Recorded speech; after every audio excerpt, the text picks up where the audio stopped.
Well, good morning. There was a discussion about turning 2x4s and how the wood's lousy and won't cut very clean. I'm going to show you what I do this morning. I glued a waste block on the back of this. We'll turn this side, we'll turn a little rebate, and I'll show you how I do it.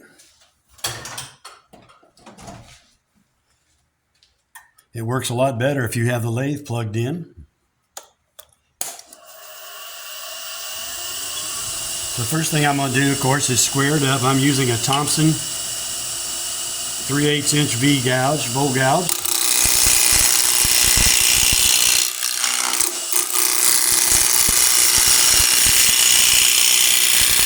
What I find with this tool, when you're making the cut, if you'll rotate the flute real slightly one way or the other, you'll figure out what's the optimum cut. And what I'm also doing is I'm lighting up my pressure. I want to feel the tool cut. I want to feel how the wood needs to be cut.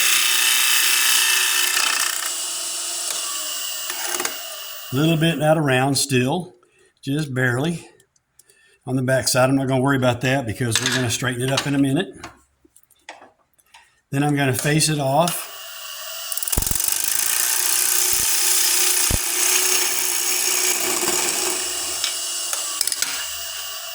Something made a noise.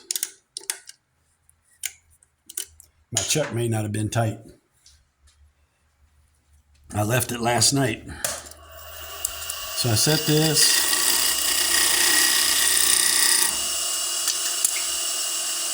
That's the size of my rebate. I'm going to make a pretty shallow rebate on this.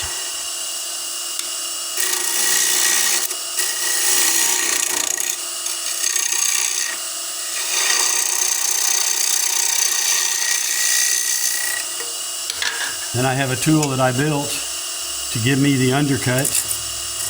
I have dovetail jaws.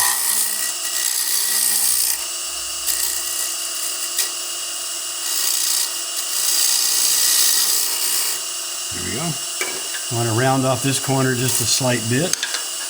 I'm going to readjust. And again, I'm using my bowl gouge. I've got the handle down on my hip. And what I'm trying to do, I'm trying to lighten up and feel the cut. Now I kind of forced the tool right there.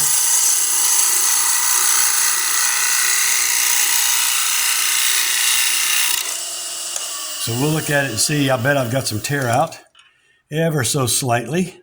Of course, there's where the bark was. Now what I'm going to do is I'm going to make another cut, and I'm not going to force the tool. I'm going to let it cut at the rate it needs to cut at.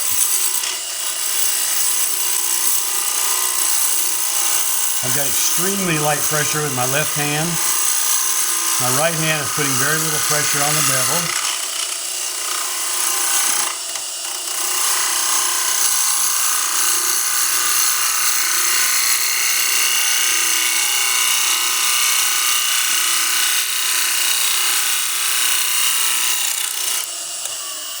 Let's look at that and see how it is.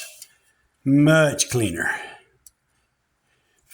Got just the tiniest amount of tear out right through there. That would easily sand out, almost none at all. It's glossy. I'll make one more pass. I was trying to cut and keep my face out of the camera.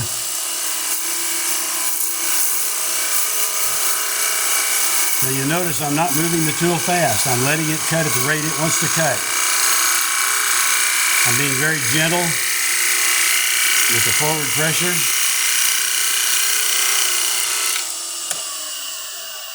And I'll bet you that's just about glossy. Yes, it is. Okay. Let's check.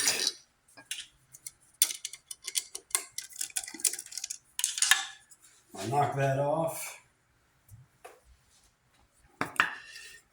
That glue block, since I use CA glue, the glue block shears pretty evenly. We'll rotate that in.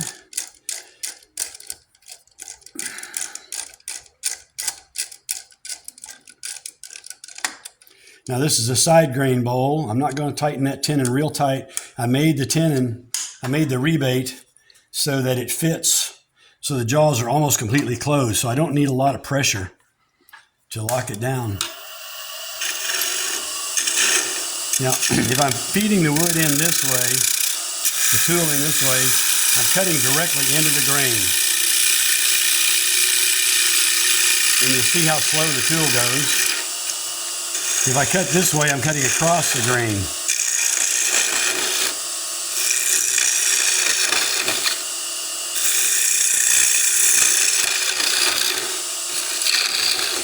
I'm just trying to establish my depth.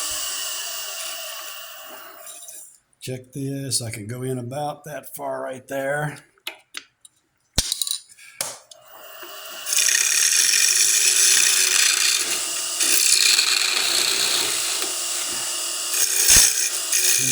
Now the reason it kicked back was I started to cut aggressively and I had the flute open. If you close the flute so it's pointing at 3 o'clock, it won't kick back. Once you have that shoulder started, now you can open up the flute and make a much more aggressive cut.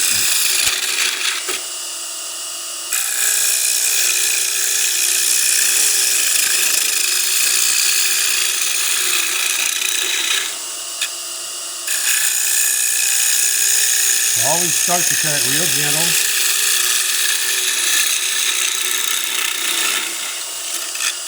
Now you notice I'm swinging that handle.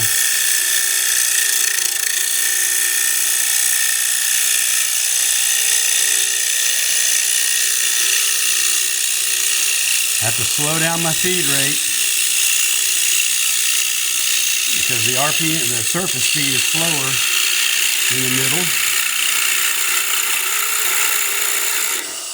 I'm lifting the handle so that I can finish the cut right there. Let's see how we are depth-wise. Just about exactly where I want to be.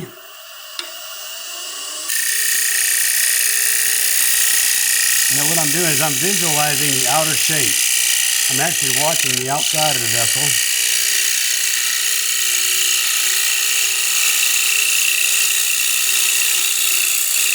And now I'm watching the cut on the back side.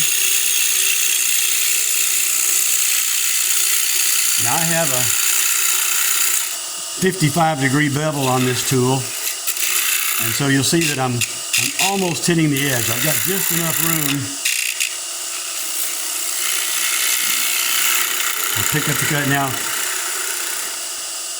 You can only pick up a cut like that if your tool's really sharp. So that's it. Pretty clean. You can see the glossy surface on that. That's what you get when you have a sharp tool. So let's look at something here. I didn't go quite as deep as I intended, but almost. I'm going to cut it in half.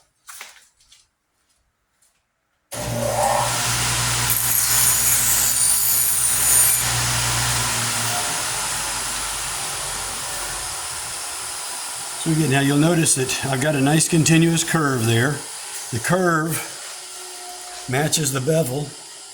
So as I go down through here, you'll notice that the tool's not hitting the edge. I'm able to ride that bevel all the way through. If I try to do that with a 40-40 gouge, as I get right about there, I lose the bevel. And that's where I'd get a kickback. So your bowl shape depends a lot on how you control the bevel. Anyway, that's all I wanted to do this morning.